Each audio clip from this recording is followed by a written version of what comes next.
अस्सलाम वालेकुम बच्चों। आज हम सुनेंगे हज़रत लूत अलैहिस्सलाम की कौम के बारे में। बहुत ज़माने पहले एक शहर था जिसका नाम था सदूम।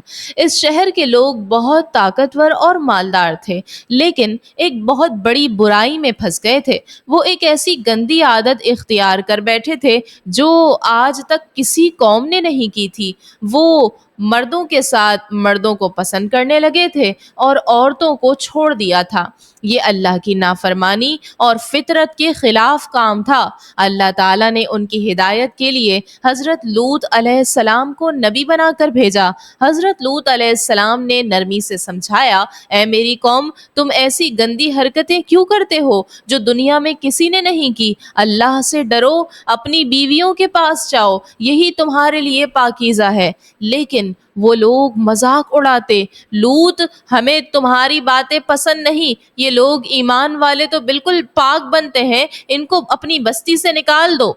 बच्चों, हजरत लूत अलैहिस्सलाम बार बार नसीहत करते रहते, मगर वो बाज ना आए, बल्कि उल्टा बुरी हरकतें और ज्यादा करने लगे। फिर एक दिन तीन खूबसूरत मेहमान हजरत लूत अलैहिस्सलाम के घर पर आए।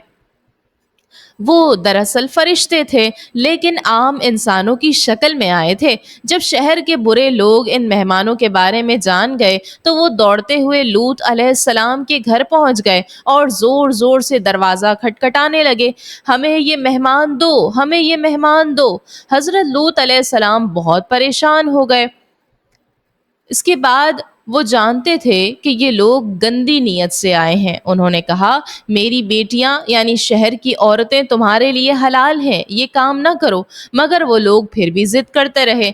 उसी वक्त फरिश्तों ने कहा, ए लूत, घबराओ नहीं, हम अल्लाह के फरिश्ते हैं, ये लोग अब अजाब से नहीं बच सकेंगे। रात को तुम अपने घर वालों के साथ यहाँ से निकल जाओ, वो पीछे मुड़कर ना देखना।